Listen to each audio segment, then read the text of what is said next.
ये जो क्वेश्चन आपको दिखाई दे रहा है ना, ये क्वेश्चन क्वाड्रेटिक इक्वेशन का क्वेश्चन है, ठीक है, उससे रिलेटेड है थोड़ा। अच्छा क्वेश्चन है, इंपॉर्टेंट क्वेश्चन है, ऐसे क्वेश्चन एग्जाम में आते रहते हैं ना। तो देखो इसको सोल्व करते हैं। तो इसमें दिया हुआ है the sum of all real values of x, मतलब एक्स की अपनों को ये जो एक्स दिखाई दे रहा है ना आपको, इसकी जितनी भी वैल्यू आएगी उसका अपन को सम निकालना है, ठीक है। सेटिस्फाइंग द इक्वेशन है ना, जो इस इक्वेशन को क्या करे, सेटिस्फाई करे, वो एक्स की वैल्यू उन सभी का सम निकालना है, ठीक है। तो देखो इसको सोल्व करते हैं अपन। तो ये इक्वेशन दे रखी है अपनों को, 2 की पावर x-1 ब्रैकेट है ना, और एक और है एक्स स्क्वायर प्लस 5x-50, ये ब्रैकेट क्लोज, इक्वल्स टू 1, ठीक है। अब थोड़ा सा ध्यान देना, ये 2 की पावर में है, यहाँ पे भी अपन 2 की पावर बना ले तो बहुत अच्छा हो जाएगा ना। अपन दोनों का क्या करेंगे, इक्वेट कर लेंगे, जैसे आपने बहुत सी बार देखा होगा। ऐसे लिखते हैं अपन a की पावर 5, और दूसरी तरफ इक्वल की साइड ऐसा हो कि a की पावर m-3। तो अपन क्या करते हैं, इन दोनों, ये भी a है ये भी a है और इक्वल के दोनों साइड है, तो इन दोनों पावर को अपन क्या कर लेते हैं, इक्वेट कर लेते हैं। ये रूल ही होता है ना। तो 5 = m-3, और इसको फिर m की वैल्यू ऐसे निकाल सकते हैं अपन। तो ऐसे ही यहाँ पे भी 2 की पावर बना ले, जैसे ये 2 की पावर है तो यहाँ भी 2 की पावर बना लें। अब देखो आपने ये एक रूल पढ़ा होगा, किसी की भी पावर, जैसे x की पावर 0 है तो इसकी वैल्यू क्या होती है, 1, ठीक है। जैसे 1 की पावर 0 है तो इसकी वैल्यू भी क्या होगी, 1। जैसे 2 की पावर 0 है इसकी वैल्यू भी क्या होगी, 1, ठीक है। ऐसे किसी की भी पावर हो, जैसे 7 की पावर 0 तो इसकी वैल्यू क्या होगी, 1। तो यहाँ पे वैल्यू 1 लिखी हुई है, तो इसको मैं क्या कर रहा हूँ, 2 की पावर में लिख रहा हूँ, क्योंकि 2 की पावर 0 आएगी, उसकी वैल्यू भी क्या होगी, 1। तो यहाँ इस 1 की जगह क्या लिख रहा हूँ मैं, 2 की पावर 0। ये थोड़ा सा सोचने वाला है यहाँ पे पॉइंट, ठीक है। और ये कैसे डेवलप होगा, धीरे धीरे ऐसे क्वेश्चन करेंगे तब। तो आपको आज आपको नया सीखने को मिला। तो ऐसे ऐसे जब भी ऐसा क्वेश्चन बनेगा तो आपको अपने आप ही माइंड में आ जाएगा कि यहाँ पे ऐसा क्यों रखा है ना। तो देखो मैं रख रहा हूँ 2 की जगह, क्या 1 की जगह रखूँगा मैं 2 की पावर 0। तो देखो ये 2 इसकी पावर में है x-1, और फिर है x² प्लस 5x-50, और इक्वल्स टू 1 की जगह रखा मैंने 2 की पावर 0, क्योंकि 2 की पावर 0 का मान क्या होता है, वैल्यू क्या होती है, 1 होती है, ठीक है। अब देखो दोनों को इक्वेट कर दूंगा, इधर 2 की पावर जो है और इधर जो 2 की पावर है, उन दोनों को क्या कर दूंगा मैं, इक्वेट कर दूंगा। तो देखो x-1, और इधर ब्रैकेट में x² plus 5x-50 equals to 0। अब देखो इन दोनों का प्रोडक्ट क्या आ रहा है, किसके इक्वल आ रहा है, 0 के। तो मैं दोनों को अलग अलग 0 के इक्वल कर देता हूँ। तो x-1 इक्वल्स टू 0, ठीक है। एक तो ये हो गया अपना, और एक हो जाएगा अपना x² plus 5x-50 equals to 0। जब किन्हीं भी दो नंबर का प्रोडक्ट 0 हो ना, तो वो दोनों नंबर 0 के इक्वल होते हैं। ये ध्यान रखने वाला पॉइंट है, अच्छा पॉइंट है ना ये, ध्यान रखना।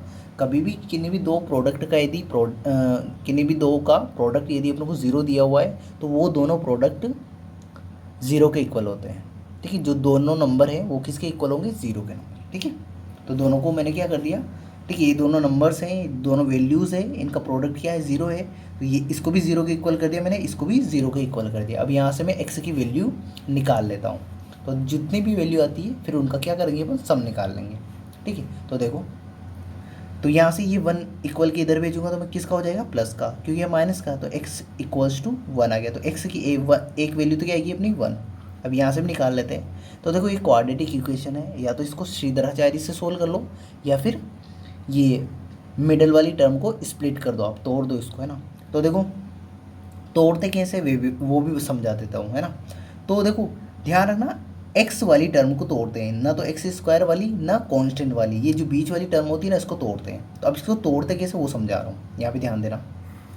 देखो इस वाली बीच वाली टर्म को अपने को दो पार्ट में ऐसे डिवाइड करना है कि मल्टीप्लाई करने पे क्या आना चाहिए अपना, -50, और ये इसको और इसको मल्टीप्लाई करें तो -50 को x² से मल्टीप्लाई करूँगा तो -50x², ठीक है। ये आएगा ना, देखो -50 को मैंने x² से मल्टीप्लाई किया तो -50x²।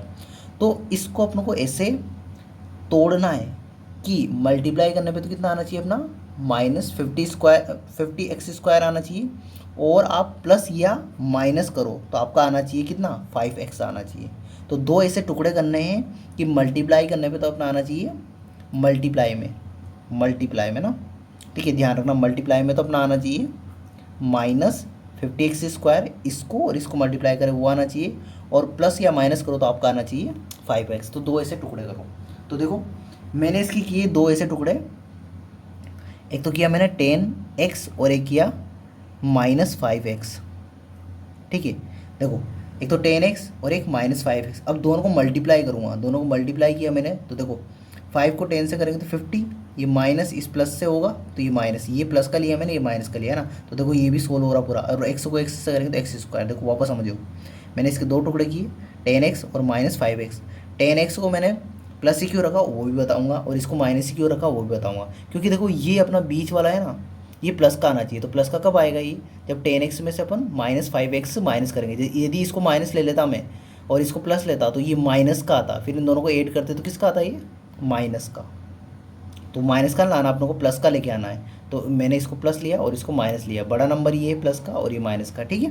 तो अपना ये आ जाएगा। तो मल्टीप्लाई किया इन दोनों को तो अपना -50x² आया, और प्लस करना इन दोनों में से एक करना है, प्लस किया तो कितना आया अपना 5x आ गया। तो दो टुकड़े हो गए, तो बस इतना सा करना था। अब देखो इसके फैक्टर निकाल लेते हैं अपन, ठीक है, सोल्व करते हैं। तो देखो ये x², ये यहाँ लिखा मैंने +10x, ये माइनस का है तो -5x, और ये -50 = 0, ठीक है। अब देखो इन दोनों में से क्या कॉमन आ रहा और इन दोनों में से क्या कॉमन आ रहा वो ले लेते हैं। तो देखो यहाँ x², यहाँ x है तो x कॉमन आ जाएगा यहाँ से। तो देखो यहाँ x की पावर 2 है तो x की पावर 1 बच जाएगी, प्लस यहाँ से x कॉमन ले लिया तो यहाँ बचेगा 10, ठीक है। इधर से देखो यहाँ पे 5 इसमें भी है, और 5 10 या 50, 5 है और दोनों में माइनस है तो क्या हो जाएगा -5 कॉमन आ जाएगा। तो माइनस तो बाहर निकल गया, तो यहाँ तो बचा x, और यहाँ बचेगा अपना प्लस। देखो माइनस दोनों में बाहर निकल गया, दोनों का बाहर निकल गया तो प्लस बचेगा।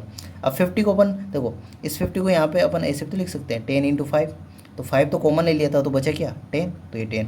अब देखो ये और ये सेम बनने चाहिए ऐसे, है ना, तो बन गई सेम। तो एक फैक्टर तो आ गया अपना x + 10, और एक फैक्टर आ गया अपना x - 5। अब ये दोनों किसके इक्वल है 0। अभी मैंने बताया जब दो नंबर का प्रोडक्ट यदि 0 है तो दोनों को 0 के इक्वल कर दो, ठीक है। तो इनको दोनों को 0 के इक्वेट कर देता हूँ मैं। तो देखो यहाँ से समझना x + 10 = 0, और एक किया मैंने x - 5 = 0। तो देखो ये 10 इक्वल किधर जाएगा तो किसका हो जाएगा माइनस का, तो x = -10, तो एक वैल्यू तो ये आएगी अपनी। और यहाँ से माइनस का 5 इधर जाएगा तो किसका हो जाएगा प्लस का, तो x = 5। तो दो वैल्यू होगी, है ना। ये x की एक वैल्यू ये है दूसरी वैल्यू, और एक थर्ड वैल्यू ये है। तो अब तीनों को क्या कर देंगे ऐड कर देंगे। क्यों ऐड कर रहे हैं, क्योंकि अपनों को वहाँ पे सम ऑफ ऑल रियल वैल्यूज़ मतलब उसका सम निकालना था, है ना। सम मतलब ऐड करना, तो तीनों की जो x की वैल्यू है रियल वैल्यूज़ है, इन सभी को क्या करना है ऐड। तो कर देते हैं। तो देखो कर रहा हूँ मैं ऐड। तो एक तो आया अपना 1 प्लस, और ये माइनस का 10, ठीक है, और प्लस का 5। तो देखो ये माइनस प्लस से मल्टीप्लाई होगा तो किसका हो जाएगा माइनस का, तो ये -10 और ये +5। तो देखो ये प्लस का है 1 प्लस का है, और ये 5 भी प्लस का है, तो 5 और 1 6, तो ये 6 और -10, और 6 में से 10 माइनस करेंगे तो 4 बचेंगे, और बड़ा नंबर 10 है, 10 की आगे माइनस का साइन है तो माइनस का आ जाएगा, तो -4 इसका आंसर आ गया। तो इन तीनों का सम कितना आ गया -4, ठीक है। तो आई होप ये क्वेश्चन आपको अच्छे से समझ में आया होगा, ये वीडियो आपको पसंद आया होगा। तो इस वीडियो के लिए इतना ही, अगले वीडियो में अगले इम्पोर्टेंट क्वेश्चन के साथ मिलते हैं। Thank you, bye.